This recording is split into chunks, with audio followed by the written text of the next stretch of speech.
వాస్తవానికి కాంగ్రెస్ ప్రభుత్వం అధికారంలో వచ్చి 3 సంవత్సరాలు గడుస్తూ ఉన్నా ఇప్పటికి కూడా ఒక జనరల్ నోటిఫికేషన్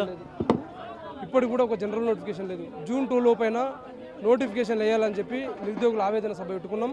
ఖచ్చితంగా జూన్ 2 లోపు ఖాళీగా ఉన్నటువంటి ఉద్యోగాలన్నింటినీ కూడా భర్తీ చేసి ఏవైతే జీవోలు ఉన్నాయో జీవో 4 కానీ 26 కానీ 46 కానీ 29 కానీ 108 జీవోలు అన్నింటినీ కూడా రద్దు చేసి నోటిఫికేషన్ వేయాలని చెప్పి మేము ధర్నా ఈరోజు సభ పెట్టినాం. సభలు సమావేశాలు ఇక నెక్స్ట్ ఉండవు. జూన్ 2 వరకు చూసేసి మాకు ఎవరైతే హామీ ఇచ్చారో ఖచ్చితంగా వాళ్ళ ఇళ్లను ముట్టడిస్తాం, సెక్రటేరియట్ ముట్టడిస్తామా లేకపోతే అంటే రాహుల్ గాంధీ ఇంటిని ముట్టడిస్తామా అని చెప్పాం. కానీ పెద్ద ఎత్తున మాత్రం ఉద్యమాలు చేయబోతున్నాం.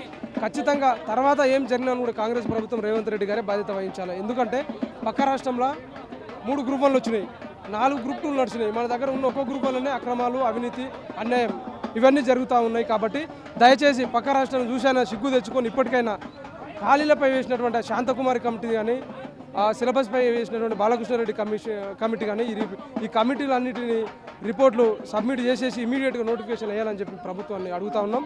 లేని పక్షంలో 100% మేము ముట్టడిస్తాం. నిరుద్యోగులకు స్థానం నశించిపోయింది, వాళ్ళ జీవితాలు ఆగమైపోతున్నాయి. కాబట్టి ఇంకా రోడ్ల మీదకి వచ్చే పరిస్థితి లేదు. ఖచ్చితంగా మరో కర్ణాటక, మరో నేపాల్, మరో బంగ్లాదేశ్ లాంటి ఉద్యమమే తదుపరి కార్యాచరణగా మేము ప్రకటిస్తూ ఉన్నాం.